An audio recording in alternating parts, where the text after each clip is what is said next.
You followed the plan, you had the surgery. Maybe you're even on a GLP-1, and yet every night feels like your brain is working against you. You're good all day, the nighttime hits, and it's like a different version of you takes over. You tell yourself just one, and somehow it's never just one. Then Monday comes and you're starting over again. What if the problem isn't hunger at all, and everything you've been trying to fix is missing the real issue? Because if you don't understand this, you'll keep repeating the same cycle for the next 5, 10, maybe even 15 years. Today, we're talking about somebody and something that every bariatric and GLP-1 patient deals with, but almost nobody actually understands: food noise. And I brought in someone who lives and breathes the topic and is always blowing my mind about it. We have today Jared Hamilton, host of Dieting from the Inside Out and keynote speaker for Busy Bariatric Summer Camp, as well as the Real Coaches Summit keynote speaker, and he will also be having his own TEDx speech. Wow, is that impressive. For those of you who may not know who you are, Jared, I don't know, because like with my viewership, I pretty much send your podcast more than I send my own podcast. How are you? I'm good, brother. I'm doing very well. This is exciting. This is going to be a good episode, I can tell. So I hope so. I always get tied up in the opening because I write some. I follow like what the podcast coaches tell you. You should have this in your thing and this in your thing. And then I'm like, I'm just going to talk. And then I half read and talk and we get to hear. So before we dive in and have too much fun, for those who may not even know who you are, which I can't even imagine, can you give like who you are, why you do what you do, and why this is your passion? Because you're damn good at it. I appreciate it. So like, I'll give the cliff notes of the Jared story. So my name is Jared Hamilton, 34 years old, live in the Midwest. And I have been what I say in a lot of my content to like set the precedences. I've spent the last 15 years helping mostly women, not just lose their next 20, 30 pounds, whatever, but completely heal their relationship with food, silence food noise, and become completely free and normal around food. That's my whole thing, because at the end of the day, my motto is we have to diet from the inside out first before we diet for real, because all the problems that are making weight loss impossible have nothing to do with weight loss. Like if you have food noise, if you are emotional eating, you binge eat, whatever it may be, you feel uncontrolled around food, you feel like like what you said in the intro about like you're one person all day, but then it's like when this moment hits, it's like you are in a different body, like in a different state. It's so true. So my thing is, whatever those things are, those are symptoms and not the root problem, because I view all of that like the smoke alarm in my house. If my smoke alarm is going off, I'm not just trying to shut it off. I want to go find the fire, because we would all go, oh, that means there's smoke somewhere. If you struggle with food noise, binge eating, all of that, that means there's something deeper going on below the surface from a psychological standpoint. But there's this massive difference between that and then like people are like, well, I wonder if I have an eating disorder. We're like, those are such far spectrums, and there's not a lot of information in the space about just having a not so great relationship with food causing all the problems. And so that is my favorite thing to talk about, is wrapping psychology, personal development, neuroscience into sustainable transformation, so you can be a normal person that loves their body, the way it looks, the way it feels, it lives a long time, and be normal. Guys, this is why he gets the TED Talks. And no, seriously, because you covered exactly, and this is why I wanted to have you as a keynote speaker, because as someone who has had bariatric surgery and someone who advocates for GLP-1 use with certain clients if their doctors recommend it, I think a lot of the times both of those things are very valuable tools that kind of help the symptoms of a deeper issue that's going on, where it's either a relationship with food that isn't being addressed, certain things that are going on behind the scenes that may be it. For so many people, especially now, how do they start to identify or get to the root of that issue? I mean, it sounds corny, but like awareness starts everything. If you are not aware of a target, you can't hit it. But at the end of the day, we have to really be able to get down to like what's actually going on, because there's a lot. Like the way I word it with clients is, imagine you have like a dozen balls of yarn that are all just like mangled and tied together. In order to fix this, we have to like figure out where they're at, untangle them, reorganize them, and then have 12 separate balls of yarn. Now you can go put them away. Because when it comes to this, the way to simplify it is, whether we're talking food noise, relationship with food, all of that for me is under the umbrella of fix your relationship with food. Because if you have food noise, part of it is you have a bad relationship with food. If you feel uncontrolled around foods and you binge, it's a result of a poor relationship with food. Where like, for me, relationship with food is the overarching thing. But then what part of that is causing the problem? Because like, if I were to be like, your relationship with food's the issue, like, so what's going on? Are we having food noise? Is your food noise about hunger? Is it about anything but hunger? Is it we feel uncontrolled, we binge eat, we emotionally eat because there's a difference? Is it a craving? Is it there's so many layers where at the end of the day, we have to just keep peeling this thing back to go, what is the problem that we need to solve for? That way we can get some clarity. Otherwise, it's easy to be caught up in this space of like, I struggle with food, but that's not very helpful. Or it's just like the term like, well, just be mindful. What the hell does that even mean? You know what I mean? Best advice ever. Yeah, Just telling someone who especially for binge eats, people just who be use- mindful. Yeah. You know, like, and especially for like people who used to be obese, I think just be mindful is the easiest tap of like, yes, I'm fully aware that I'm eating way too much food. I had 30 years of knowing I've been too mindful.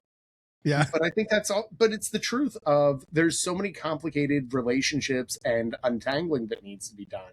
Whereas we think like, oh, well, if we just cut out carbs or if we just drop down to X amount of calories, that'll fix it. And I think although they may support based on so many nuances that could be 87 episodes later, we don't really get to like, well, what is the root of the reason why your relationship's complicated? Yeah. I mean, so like at the end of the day, we can go down to, I think we need to identify for a lot of people, like, what does it mean to even, like, what's your relationship with food even mean? Where for me is this is the Jared definition of, well, how would you like define a relationship with food? It's the lens in which you experience food through. Yeah. Simple. It is like, so that could be how you perceive it, like good, bad, cheat, guilty, comfort, like guilt-free. Like it's not the lens in which you just view food through. It's, or like it's, you think of it's your perspective, but when your perspective is shifted on anything, it is your reality, right? It's like the old saying, perspective is reality. So for me, a relationship with food is the current lens in which you experience or perceive food through. And if that's not good, everything else is going to go downhill. Yeah, it's everything there. It's so important. I think so many times when we talk with clients, we kind of talk about what are the rules you grew up with. And I think for so many people, especially because bariatric surgery is almost never someone's first choice for weight loss, if only for the sole reason you're getting either 80% of your stomach removed, you're either getting a clamp put in place to limit the amount of food that can actually go down, or we're rewiring organs. Nobody says that's option one. What are some of the common food? It really isn't. Yeah. Like, and it's the truth of, I think if you look at a bariatric patient, we could have more merit badges than an Eagle Scout when it comes to, it's true. You're hilarious, brother. You are so funny. It's only because the first time you met me, the second time you'd be like, oh, it's like the same 7 things over and over again. Sounds like me, bro. Yeah, well, I'm a teacher by day, so it's like as long as like the periods shift every 57 minutes, we'll be pretty good. Like the block schedule, when I have to go a 90, everyone's like, God, I can't stand them. Like, get it back. But I think there's something to say of like when you have all these experiences, you carry a lot of those experiences with you.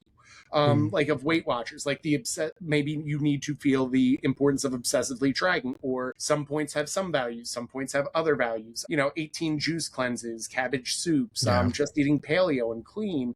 How do we like start to identify those rules and kind of break them down and change our relationship around? So for me, it comes down to what beliefs are running the show subconsciously. So to sound a little bit nerdy, from a neuroscience lens, the way your brain works, the conscious mind can only process about 50 bits of information per second. And that's like across the board. So like, for example, when you wake up and you go, okay, shut my alarm off. 1, I need to remove the sheet from me. 2, brushing my teeth, check an email. Like 50 goes by that quick. So this is why a lot of times when we're like, well, I'll just be more mindful, or I'm just going to like try really hard. Well, I'm sorry, that's 50 things. Like your brain can only focus on so many because your subconscious mind can process 11 million bits of information per second. So to put in perspective, a army of 50 is trying to take on an army of 11 million. I like the odds, right?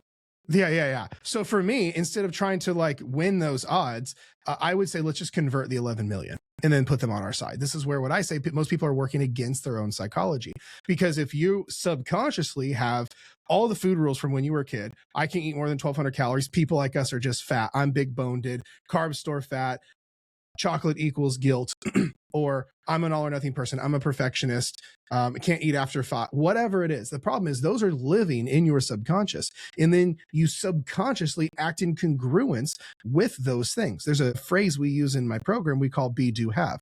It's an order of operations. So most people go straight to the do. They go, what do I do so I can have the results that you do have? But it goes back to, well, who are you being? But your being is comprised of your beliefs. This is why people who are really, okay, actually great analogy. You do really good teaching.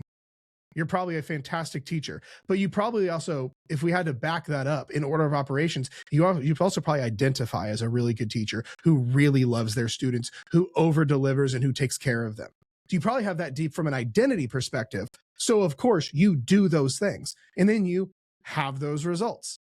But the problem is most people, when it comes to weight loss, they're trying to do things and to have results, but their B is fat. B is I'm a big person. Their B is I'm a binger. I've always been this way. Once I start, I can't stop. All the old things. So we actually need to stop and go, what beliefs are actually underneath the surface? Because until we can pull the subconscious belief and put it in the conscious, challenge it, shift it, break it, and then align our new actions with new beliefs, we will continue to run the old framework. That's why we have to start with the belief system. If you believe carbs store fat, I go, whoa, hang on. Let's back that up and have that conversation. Because once I break it, it's out of the subconscious. I mean, it's crazy how many times where for a belief to survive, there's only one thing a belief needs to survive, and it is mass amounts of certainty. That's it. A belief needs certainty. It's its lifeblood. The kryptonite to a belief is doubt. All I have to do is not even prove it wrong. I just got to poke a couple holes. Think of a belief like the screws that are holding up the table in front of us. I don't have to remove all the screws for this to fall apart. I just need to loosen the bolts just enough, and then it gets squeaky and it starts to shift, and then they'll start to undo themselves. And so, like, for example, when a client, this is why linguistics are important for a coach. When you hear a client be like, yeah, I know I had some junk food this week. My ears perk up. I go, junk food? Well, tell me because that tells me they have improper beliefs around food. Your language is just a reflection to your subconscious. So, but then we'll break that down, and then all of a sudden it's like getting a spoiler on a movie. You can't unhear it. We break that belief. Now it's out of the subconscious. Next. And then over time, that's what we do, because then once you change a belief, your actions change entirely. Now, and like so much good stuff there. And as someone who has a company that's busy bariatrics, all of our stuff comes on bees. So like very bee themed and gold and everything. But just from like coach to coach, I think it's so important of what you mentioned of it's tough when you hear certain things, like that idea of like carb store fat or anything like that. And you hear it. And I think a lot of the times, like our ears perk up, our hair falls on the back of our neck, and we think of that. How do we like kind of make sure that when a client has this belief, we are challenging the belief and not the person? Part of that is making sure from an expectation standpoint, like, hey, you said something. Here's how I do it. Hey, I want to go back to something you said. And they're like, okay. And then this is where education comes in. So what I tell them is I say, look, the words you use are not just semantics. Linguistics is a lens and a reflection or a mirror of where you're at subconsciously. Here's the way I word it is or just automatic words or a reflection of some or unconscious beliefs. Just like the old saying, a drunk man's words are a sober man's thoughts, right? I said, but here's the thing. You said this, so I want to talk about that. When they go, well, I just said it was just habit. I go, no. But you didn't, though. This is, and again, I'm not attacking you. I said, this is a really important thing. This is where we need to work through that. And I would be doing you a disservice as a coach to not work through that. Because again, we're not scolding, we're not judging, we're not shaming. We're going, ooh, one thing I always tell clients in our program when they're like, how do you know what to do next? Like, we have a curriculum, but I go, oh, your next pattern will raise its hand. It will literally be like, because anytime you're doing unconscious work or pattern work or belief system stuff, the next one will literally just raise its hand. And I go, and I basically explain that though. I go, because look, the words we use without even thinking about it is just a reflection of what's going on deeper. So that's why linguistics are so important. So that's why then we work through it. I go, tell me where that came from. When did you first hear that? Whose voice was that? One of my favorite questions is to ask. I go, whose voice is that? In your podcasts, by the way. Because all we're doing is causing separation. Because if you think that, like, if someone says, oh yeah, I shouldn't have junk food, but you heard that when you were 7 because your mom was doing Weight Watchers and she's like, oh, I can't have it. That's a bad food. That's not even your belief. That's your mom's belief playing puppet in your head, and you think it's you. But this is why the best thing from a pattern perspective is we have to remove ourselves from the pattern and go, oh, I'm doing it again. That's not me. You cannot read the label from inside the bottle. You have to go, oh, that just happened. And that's when we can go, because that's when you go, that just happened. You pulled something that was subconscious into the conscious. Now you can make a better decision. And then the more you do that, you are rewiring your brain. Because here's when, like, I know some of this may sound to some people that are newer to this, kind of like woo woo and whatever. Here's the proof. If you believe, every person who sat in their chair, I always say have chair, like it's like chair like faith. Every person who sat in their chair sat down with 100% certainty. Very few people sat down in their chair and went, I hope this holds me up. And they sat down. I sat down on my chair and I put it together. Like, so I know it's not put together right. And I just plopped down into my chair. But if I had the belief of, if someone put a little bit of doubt, if I saw a recall and they're like, oh, that chair, 50% of them will break even if you put it together perfectly. That's just enough doubt. And I would sit down, I would change my behavior of like, because of the doubt, I'm not as certain, I'm going to sit down a little more carefully. This is why it works so well when we start to shift beliefs and challenge them, because it automatically makes your behaviors change. And I think it's so critical on so many levels, because for bariatric patients, we've actually broken chairs so many times. Oh, I've broken my own like set of couches because I plop really hard, is what my wife calls it. But, oh yeah. I at 365 pounds, I was a big plopper, and the worst chair break I ever broke was at a bachelor party. I broke a bench. And the worst thing your friends can possibly do is come home from a bachelor party and say, you would not believe what Rob did at the bachelor party. And it's like, oh dear God, this sentence ends so much more poorly than you could imagine. Breaking a bench as what worst thing you did at a bachelor party, very safe, I have to tell you. Sure. Because it's the same thing, regardless whether it's the breaking the chair or like none of us got in our cars wondering if it's going to explode and turn into a giant bomb, hoping that the gasoline and combustion does its thing right, where it didn't even cross our mind. So we drove with confidence. But if all of a sudden you had an email that's like, oh yeah, your Honda might combust and explode and kill your whole family, you would drive differently, because the belief of like, I don't know if I'm safe, shifted, and it transcends down the chain of command. So it's the same thing here. Yeah, and so much of what you said is really awesome, because I think what gets left out of so many pieces of content I see on the internet, and that's why I don't try to go on the internet, but I do see you, is this idea that like a lot of these are rooted in childhood. For so many people, especially bariatric patients, they have only possibly known a life of being obese or with these food things. How do you start to like go back and really dig for people who are in their 30s, 40s, and haven't revisited for 15 or 20 or even 30 years?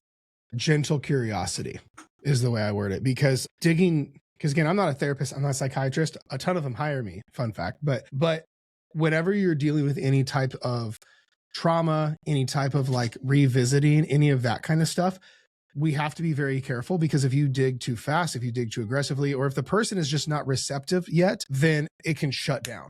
Because like there's like in the world of like parts work or interfamily systems where there are like parts of us, and some parts are protective parts subconsciously. So when you start to like knock on that door, if it's more of a kick through that door, the protector parts shut things down. So this is why we have to be very just curious, not trying to force, not trying to judge, not trying to internalize, not trying to go too fast. A lot of it's at the speed in which whoever we're talking to, like client wise, is open to it. Again, we're not like turning these into therapy sessions necessarily by any means, but most of us, myself included, our shit started when we were kids, when you were just subconscious, when you were modeling mom on Weight Watchers or modeling whatever, because this is how generational diet culture trauma gets passed down. So a lot of times that's where it's just a gentle curiosity. Like, cool, when did that start? Like when it's like, oh, I'm an all or nothing person. Cool. When did that start happening? Was that in college? Was that in 8th grade? Okay. What made that what made that become a thing? Or let's say binging. Cool. When did binge eating start? Or like, let's say someone's like, oh, I just feel so bad. Here's a big one. I feel so bad wasting food. I literally feel guilty. Clean my plate club, like lifelong member, whatever. I go, cool. When did that start to happen? Oh, I don't even know. Well, if you had to guess, like earliest memory, they're like, I remember I was 10. I wasn't hungry, but then my family literally would not let me leave the table until I force fed and ate everything. I go, wow, that's a lot for a 10-year-old to like have to deal with. And right there, we just started. You're like, when did that start? Just a gentle curiosity. And then we just start down that level. Things cool. What would you say now to that 10-year-old? If that 10-year-old version of you was in this room and didn't want to finish her plate, Like, what would you tell her? Oh, she don't have to, because like, there's no reason. She's not hungry. She can eat later. I go, awesome. So why is it different for you now? Oh, I don't know. This is how we challenge these old patterns where, like, I actually did this with a client. Actually, this literally happened the other day. I had a client struggling with emotional regulation. Her pattern, run to food to eat, emotional eating 101. And she's like, and we teach, we use journaling a lot. We do different regulation tools, but big one, earliest, easiest form of entry for most people is a certain style of journaling, and that we teach. So she's just doing that one more time so that everyone that listens hears, and then we're just going to put it on a loop repeatedly. And that'll be the easiest form, the easiest entry into emotional eating and fixing it is journaling. It is the fastest, easiest, lowest hanging fruit of any level of food freedom you can get. And the fact that if you're listening to this and you don't want to do it, you need it more than everyone. And I will literally put my name on this at the time of recording this. And it has been 15 years, thousands of clients later. I have never had someone who had all their resistance was around journaling, and that wasn't their breakthrough. I've never had it happen once. Every client who has ever said, I hate journaling, I don't want to do it, it literally feels wrong. I go, give me 90 days. And they're like, fuck, yeah, I quit emotional eating. I still hate it. I literally have clients right now who hate journaling, but they stopped emotional eating because of it. So if you're listening, keep doing it. But what happened with this client was, and this is a great example of how to approach this. She goes, she's really struggling, feeling discouraged because she just does not want to journal and it's hard and she's struggling. She's like, well, I'm journaling, but I'm not feeling any better. I go, well, the problem is you're using journaling to try to get the thing to go away, whereas we are becoming a space to feel. And so but I could tell like she was having a hard time like recognizing this for her. And I go, if this was your daughter and her dog died, and I'm a dog guy, I got 3 dogs. And I said, if your daughter's dog got smoked by a car and she saw it happen, what would you do? She's like, oh, I'd scoop her up. I would cry with her. I said, would you tell her to shut that shit down and go get some cereal because we don't do that here? And she's like, no, I would never. I go, well, that's what you're doing internally when you emotionally eat. You're telling this part of you, we don't do that here. You're not allowed to feel. I go, why wouldn't you do that to your daughter? And she goes, because she deserves to feel her big emotions. I go, ooh, that's really good. I go, so why is it different for you?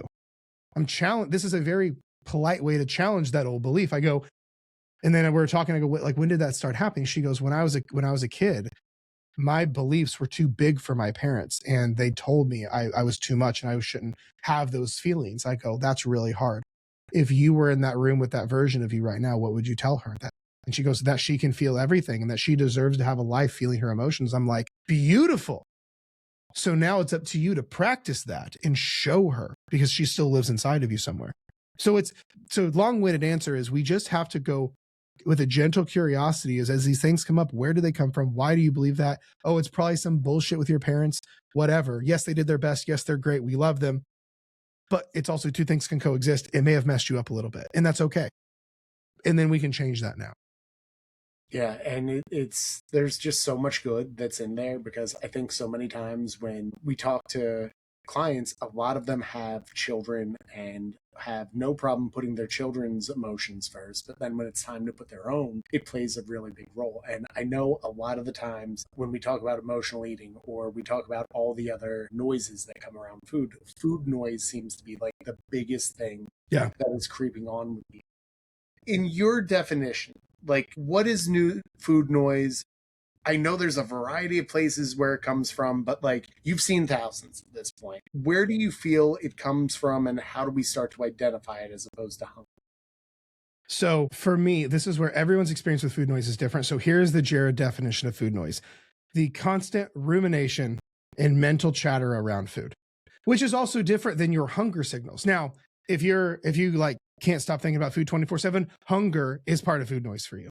But once you heal through this, when you recognizing your hunger signals, or you're like, okay, I'm going to plan what I'm eating this week, that's not constant, overwhelming rumination, mental chatter. That's not what that is. That is you actually understanding how hunger works. But we don't get to that until we heal through food noise. Okay. Because for most people, hunger is just part of food noise. But there's so many psychological reasons for food noise. Some has to do with food, some doesn't have to do with food. Some are hunger-based, some are not. Here's why I say that. So for some, their food noise has everything to do with hunger. They're always hungry 24/7. They are always all this stuff. But some would say, oh, I always want to eat. But just because you want to eat doesn't mean there's hunger there. I did this entire like decision tree for our clients on like, I call it food filters, where it's basically like a decision making tree. If this, which is it? If this, which is it? You know, one of those kind of things. And it's all about like how to figure out if you're actually hungry or not. Because the thing that makes food noise and food stuff hard is the linguistics we use behind it. So, for example, in the English language, if I say I love my wife, I use the same L word as if I say I love chicken parm. Yeah. And it's, but the love and I have if for you my could wife. only save one from a burning building, Jared. That's right. You just that's explain right. why you make sure the chicken parm gets out. That's right. That's right. Well, but that's the thing is the love I would have for my wife is very different than the love I have for chicken parm, right? But we use the same word, love, even though it's a little bit different. It's the same thing with food or hunger, so to speak. For example, not all desires for food are hungry, a craving. How many of us have ever been like Thanksgiving level stuffed and we're like, oh, I couldn't eat anymore. Well, ice cream just got brought out. I could have, that's not hunger, but that's a craving. And there's nothing wrong with cravings, but let's be very clear. A craving for something sweet and absolute actual hunger where you've undone the top button of your pants because you are so full is very different. Or you not knowing how to handle your emotions and you starting to learn to graze because you don't like to, or you just start mindlessly eating because you don't like to feel anxiety. You may call that hunger, but it may not actually be an actual hunger response. So this is where we have to understand not all desires for food should be labeled hunger. We may just call it, for lack of a better term, a desire for food. Oh, I want to eat. Cool. So is it actually hunger though? But here's where food noise comes in. There are so many reasons for food noise. One could be there's like the biological side. Whereas if you're trying to lose weight and you're eating 1,200 calories, yeah, no shit, you are hungry. You are thinking about food all day. It's like if I had $5,000 a month in expenses and I made $1,200 a month, I would have a lot of money noise because I just don't have the budget there to live my life. So much is the same thing with food noise. Whereas is your plan even set up for success? If you're starving yourself, if that's your way to try to lose weight, or what you're doing is unsustainable, there's the biological side. You're skipping meals, you're fasting all day, you're avoiding entire food groups, no carbs, no fats. Yes, you're going to think about food and have food noise biologically just because you're not eating enough. But then you have like, now that we get into the psychological side, then you have like the craving reasons for food noise, where you may not even be hungry, but you've wanted cookies for 3 weeks now. And you've said, no, I can't have cookies. Cookies are bad because you have a poor relationship with food. So of course you're going to be thinking about cookies. Or if you're following an unsustainable diet, that's like, ooh, no sugar. I'm going on a no sugar plan or a detox, whatever. But your cravings are like a bow and arrow. If I have a bow and arrow, the further I pull the arrow back, the farther is directly correlated with how far that bad boy launches. So if you're walking around going, no, I can't have, this is bad, I can't have, it's no wonder you have a food noise arrow that turns into a binge on the target. But just like a bow and arrow, if I go, ooh, I don't want to shoot this, I slowly release the tension. We have to slowly release your tension around food. So you have all those reasons. But then you have the emotional side. This is where we're getting deeper. If you, every day, hate to break it to you, you're all humans. So, which means you have stress, worry, doubt, anxiety, depression, overwhelm, overstimulation, happy. You have all the emotions every day. But if for you do not let yourself feel emotions and you eat your emotions instead as a form of distraction, whether you're aware of it or not, you're going to think about food. If you experience, well, just by lack of a better term, negative emotions every day, and every time you experience those, you want to eat, i.e., you're going to think about food all day. Like if every time I feel stressed, I think about Pepsi cans for whatever fucking reason. And if I'm stressed all day, I'm like, oh, I'm thinking about Pepsi all day. Like it's just because that's how you've trained your brain is negative emotions equal food. So you'll think about food all day. So if you just actually fix the relationship with your emotions and start to become emotionally regulated, all of a sudden food noise drops on its own because you don't even have to try because you actually fixed that version of it where it stemmed from. So those are just a few of the main ones that I see. Yeah, so many good parts there because I think a lot of the times, like, food noise gets thrown around for everything and it can kind of almost blanket it. And it's not to say it doesn't exist in ways, but you do a really comprehensive job of breaking down, like, well, is it this? Is it this? Is it this? Like, there's so many nuances to it. Yeah. That to just say, like, oh, we'll shut it down with one fell swoop, it's a little difficult to say that's going to work. Yeah. I will say, though, like, I feel like a lot of people struggle with either food noise or emotional eating at night. And you kind of cover this idea of, like, it's sometimes when we have that time to address our emotions or not. If someone's, like, sitting there and they really struggle with food noise at a specific time of day, what are some techniques or practices to really help them either identify it, cope with it, start to work on eliminating it? So it depends on what it's trying to do. So this is the thing with food noise is it's so different. So it may be a belief that needs challenge. It may be a present issue. It may be an emotional thing, whatever. So here's how I start to identify that. I actually talked about this for the first time ever on a really big podcast recently. And it's a weird question to ask yourself, but I would ask, what's the food noise saying? If we're talking about we say if it's a noise, right? If it's food noise, cool. What's it saying? Depending on what it's quote unquote saying, depends on how we respond. For example, if I have all of a sudden interference in my headphones and I'm like, I can't hear you, Rob. You would be, do I not hear anything? Is it your muffle? Does it sound electric? Does it sound like the cord is crackling? Because we would have to go, well, what's it sound like before we could actually fix the problem? Is it on the mic side and the headphones are fine? Do I need a new cord? Is it my ports that's broken?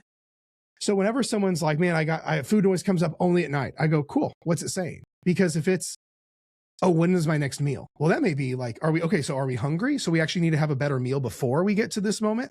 Is it, no, I just ate and I'm thinking about my next meal. I go, oh, well, we may not be present.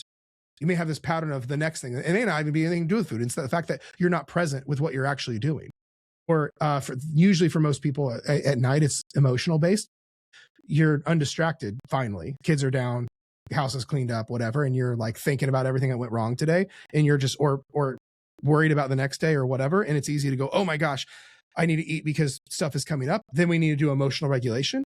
Or is it may be, let's say you're craving something, you've been thinking about cookies all day and you're finally there. Well, if that's the case, you need to go have a cookie and actually honor that craving, just not eat the entire pantry worth of cookies. So this is where, like, for me, it's not like a clean, like, do this. We have to, what I would say to clean this is we need to go, well, what's the food noise saying? Because depending on what that answer is and how it's coming up depends on what the actual protocol is next. That's the way I like to view it. It's wow. I think that's just such a powerful question to ask is what's the food noise saying? And it really does allow the people who are maybe listening to this or having those times, it doesn't really matter time of day, when you're doing it, how you're doing it, where you're doing it. It really comes down to like, well, what's the voice saying to you? And so powerful with that. The problem that I have with right now, a lot of mainstream food noise stuff, and it's usually because, and again, I'm not like against GLP-1s or anything, but it's literally just a tool. But the people who are pushing them a little too hard or like in ways that I'm not necessarily a fan of, it's almost like the narrative is like, no, everyone has food noise and this is the only thing that fixes it. Whereas I cannot tell you how many clients we've had that got on a GLP-1 and it didn't fix the problem because it was stuff GLP-1 can't touch. GLP-1 can't regulate your emotions. GLP-1 can't do can't make you present. Like that's the issue. If you're not even present when you're eating. So of course you're going to think about your next meal, whatever it might be. But this is why it forces you to go, okay, what's the actual internal problem going on so that we can treat it and adjust it, not just like, let's make a one size fits all thing that will fit every bit of this. I am so glad you said that because as a bariatric patient and someone who advocates, I take both the exact same way you said that these are tools. And just like you said way back in the beginning of this episode of it's almost like it helps with the smoke alarm analogy that we discussed. Yeah, it is a tool, but it really almost puts just like a Band-Aid on a deeper wound that really needs to be healed or helped resolve and go from. And it's why I want you in as one of our speakers and why I share so much of your message, because I will be the first to say bariatric surgery does not fix your relationship with food. The top bariatric therapists that we bring in will outright say that bariatric surgery does not fix your relationship with food. And GLP-1s is just another thing where I say it in the best way possible. It's a tool. It can absolutely help limit and restrict, but it is not going to show you how to show up with your emotions. How are you going to deal with a busy schedule? How are you going to reframe your relationships with others? And how are you going to soothe yourself as you go on? So as clients start to develop and build these habits and they're starting to heal their relationship with food, I always love your philosophy of dieting from the inside out, but really before we get into a fat loss phase, we really do have to heal that relationship. And you were so on point with that and you're consistent with it and saying it. How do you know a relationship with food is healthy enough to start to move into that diet or, okay, now that we've healed the relationship to a strong enough level, let's start, doing the process of losing weight? Yeah, I mean, that's a great question for me. So there's a couple of things. Number one is, are the actual problems going on still? Do you still have food noise? Yes or no? And it really needs to be a pretty well no. Like, oh, I forgot how much I used to think about food. Like that's the thing, that this is the one of the things our clients tell us, and they can't believe it. They're like, I forgot I used to have food noise. But to me, that's such a true sign of healing, because if every day you're like, one day thinking less about food, 2 days thinking less about food, you're actually enabling more food noise, because you're like, how many days have I not thought about food? But if I say, Rob, don't think about a giraffe with a really stubby short neck, you're just like, you know what I mean? But like, because the brain doesn't work. Horses, Jared. Right, they're pronounced horses. They're zebras, damn it. Yeah. But it's causing the problem. So this is why so many people, why it's sometimes hard to spot progress in food noise, because by proxy, you kind of don't see it because you forget about it until all of a sudden you're like, went all day and I didn't think about my next meal. I didn't have any mental gymnastics and I just had Mexican food. Like what? You know what I mean? Where it can sometimes be harder. So for me, I look at it like, are we binge eating still? How often are binges? Are we emotionally eating still? Do we have food noise? Like the actual symptoms, are they there or not? Because again, here, it's a double-edged sword. Weight loss exposes more. So I compare it like trying to lose weight while struggling with your relationship with food is pouring gasoline onto a fire. So, but if you have gasoline on a spark, it still will make it bigger. So this is where we have to be careful about how soon we go into that. If you are not in a sustainable point nutritionally, if you're like, I can't eat over 1,200 calories a day, you have not earned the right to lose weight. You cannot pass. If you're still, I binge eat periodically. No, we have to stop like the majority, if not all of it. Now here's the caveat though. A term I use in coaching is, with every new level comes a new devil, because where people go wrong is they go into fat loss and they're like, oh, my issues came back. I thought I was good through this. The way we teach it, and this is how exactly why my program is the way it's set up, and I don't gatekeep. I'm happy to walk through all of this. For someone to get fully on the other side of all of this, their internal and external transformations, they need 3 very distinct brain rewirings. 3. The problem is, in my neck of the woods, we go pause weight. So my program's a 3-stage process. So we pause weight loss because you have to earn the right to lose weight, and we fix all that stuff. You need to stop all those things there. Then cool, you pass, binging, food noise good, emotional eating good, no patterns of sabotage, awesome. You've earned the right to lose weight. But now we have an interesting situation. You are taking a new you into an old environment. And it's kind of like seeing your ex that you thought you were over of at the grocery store. And you're like, oh, these feelings just came back, because you are back in a familiar environment. Here's the analogy I like to use. If every dog you have ever seen over the last decade has bit you, and then my short stubby ass brings in a beautiful, well-behaved, docile, elderly service dog with its teeth missing, you cognitively go, that dog is not going to bite me. Your nervous system has a different story though. Your nervous system's like, everything that's looked like you over the last decade has bit me.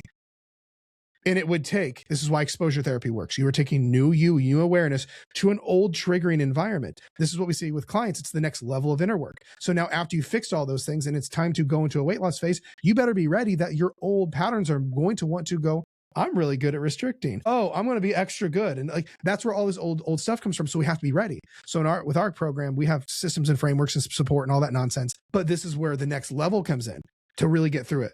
And then we have a third one. But like at the end of the day, though, that's kind of what needs to be understood going into it. Fix all those first, and then understand when you go into weight loss, you're fighting your psychology. So we have to be ready to not go back into that old familiarity of restriction, dropping carbs, avoiding whatever, and so on.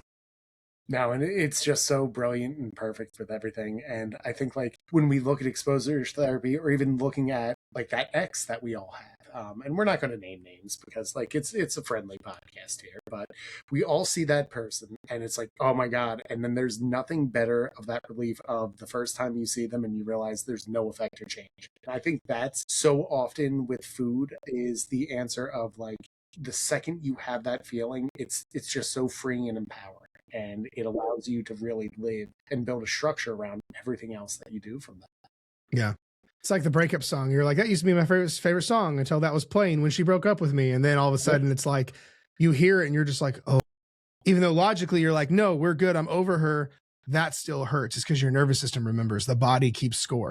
So but because your subconscious is 90% of your day to day, that's why people slowly drift back into old patterns. So we have to be ready for that. Jared, I mean, I'm looking at all this and it's just so awesome of the idea of like, these are like clear, practical questions that any person can ask themselves if they're going on their journey, and things that I'm so excited to have you come in and talk about in summer camp, because we wanted to have you really in the beginning of summer camp. because this year turned into like a crazy house party. Usually I invite like 6 people, and we're up to 24 guests this year. Yeah, I know. It's like every year I keep telling Stacy and myself when they're like, we got to make it bigger and better. I'm like, no, we're longer than summer at this point. Like we're longer than summer when we go through this. But what are some of the key strategies and techniques we're going to be working on when we have your session this? There's a few things. Number one is we're going to get into how to regulate your nervous system, because half of your trouble will end when you regulate it. One, you'll stop running to food because you're sad, stressed, overwhelmed. Like it will literally you won't have the desire to emotionally eat. Like it will be dissolved. But then also all of your other problems will shrink back down to the normal size because you're emotionally regulated. When you are dysregulated, oh my gosh, things are crazy. All problems are 10 times worse. It's like if you haven't slept in 4 days, the creak of your door hinge pisses you off, and the breath of your dog panting is like, go put it down. I don't even care. Like that's just how your breathing is irking my soul. Yes, 100%. So, but when you're emotionally regulated, you don't catastrophize anymore. You don't say, fuck it, I'm gonna start over Monday. You don't become an all or nothing. All the other problems are much smaller, much more manageable when you become emotionally regulated. So we're going to get into a lot of that. And then we're going to break a lot of the old beliefs you had around food, which is the step one in healing your relationship with food, because your beliefs are the lifeblood of everything. Well, if I just destroy every belief you have and you're like, oh, maybe chocolate's not so bad after all, then all of a sudden you won't have all this pressure to binge and restrict. And then you might be able to enjoy chocolate without going into a guilt binge spiral. So we're going to be getting into stuff like that. So awesome. And I cannot wait to have you on and do this, because like the coolest part of summer camp for me is I always talk about like the expert fallacy, or the idea of so much of what I say or what Kylie and Lisa, my assistant coaches, we talk about, we all say the same thing. And then sometimes it just takes another voice like yours or Ryan's, or we have 2 Ryans, Ryan Chasm and Ryan Turner are both coming in. But we all kind of have some version of the same thing, and just hearing it resonate from someone else is always the coolest part. Now, I know we've talked a lot about healing our relationship with food, and to prove that, we're going to get into some real critical and philosophical points to close this episode out. Okay. When you are selecting a chicken parm, what qualifies for like a good? Stop laughing. Like, I had you on. That's right. Sorry. We're covering all the important aspects in this month on the podcast. I have a fork. I'm ready. Yeah, exactly. How do you what is your style and quality of chicken parm? Where's your favorite one? Please go for at least another 43 minutes for this episode.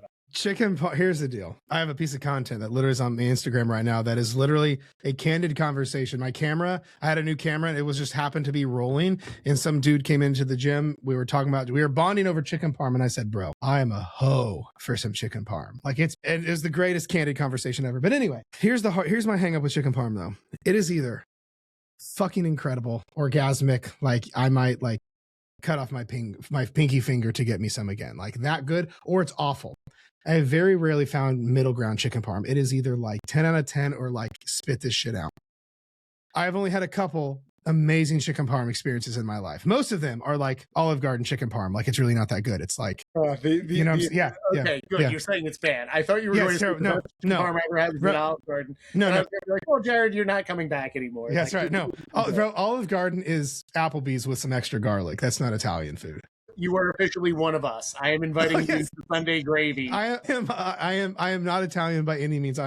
But I also you said the passcode. You now officially 100%. We're here with Jared Hamiltoni. But so here's the best chicken parm I've ever had. I was in a very small town in the middle of Sedona.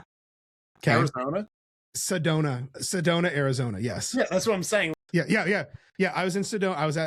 I was literally walking. I was there for an event, and I was walking around the day before in this little tiny town. Sedona's already weird. Like I love it, but it's like you're on Mars. Yeah, it's a very interesting vibe. Yeah. So there was this hole in the wall, pizza, chicken parm, a spaghetti spot where like a couple seats inside and a picnic table outside, like super hole in the wall. And it was between a crystal shop and a chakra reader. And I'm just like, I'm hungry. Fuck it. I'm just going to go in. And I'm looking at the menu and I'm like, I'm not feeling a pizza. And I go, chicken parm sandwich. Okay. Bet. And I go up to the counter, and some guy whose name was probably Paulie So I knew I was in a good spot. Like, he definitely came from the East Coast and had to leave under certain circumstances. Yeah, 100%. And so I'm pretty sure he may have had a gold chain with a pepper on it. So I knew I was in like. That's an Italian born Joseph Hamilton. You put some respect on that gold chain. That's right. And I said, I'll take the chicken Parmesan sandwich. And he looked at me like I was frustrating him. And he goes, okay, but it's going to be like 20 minutes because we have to make it fresh. And I go, bet. That is okay with me. Patience is a virtue that I happen to have. And 15 minutes later, it was beautiful. It was this nice chicken breast with beautiful breading on it. All the stuff you'd imagine. And it was easily the best chicken parm and the best $13.87 I have ever spent. And it was $13.80 to me is like that's a perfect mix. It was on a hoagie. It was 10 out of 10. Oh, you even know your Philadelphia bread terms there. Bro, I don't fucking play. I like it, So that is the best chicken parm I've ever had in the middle of the desert from Paulie. Always good. Yeah. But Paulie definitely had to leave the East Coast at some point under unforeseen circumstances because they all go to Arizona, which is where I will be visiting some of my family members next winter. If you make it through Sedona and you're like, I think that's the spot Jared said has a chicken parm sandwich, and just whip her on up, bud. Now, just to bring it full circle, you have to watch because if you start your car in one of those places, it may actually explode afterwards. Like, yeah, true. Casino. So it's like we bring it full circle. It's the circle of full Italian circle. life. Full circle. With Jared Hamilton. So we have nothing That's but that. Do you prefer a thicker or a thinner chicken parm? They're both. It depends. I love it when because even if it's fried, and I like me a good amount of meat on there. I've had let's say a fried chicken where it's so much breading, it's just it's a little too much. But I also don't want fucking grilled nugget essentially either. So I like a nice little middle ground. I want there to be some protein in that bad boy, not all breading, but also I like a little bit of breading. So a little bit. All right. And now third question of the chicken parm. Yeah, I told you we're doing 43 minutes of chicken parm now. Sauce and cheese ratio. Do you like the cheese crisp on the top of the chicken? What do you mean when you say crisp? Do you mean where it's hard, or do I want that thing oozing over? I don't know. It's got to ooze regardless. Do you like it a little brown? Essentially, would they broil it over it, or do you prefer a colder cheese or a no? I want that. I want it to have little speckles on it from browning of where it's a little crispy, where I could actually peel it off if I wanted to. Not that I would, but I don't want a cold slab of freaking mozzarella just chilling on it. You'd be amazed. You'd be amazed at some of the things I see. So, all right, on my rubric, you got 2 out of 3 right. Okay, yeah.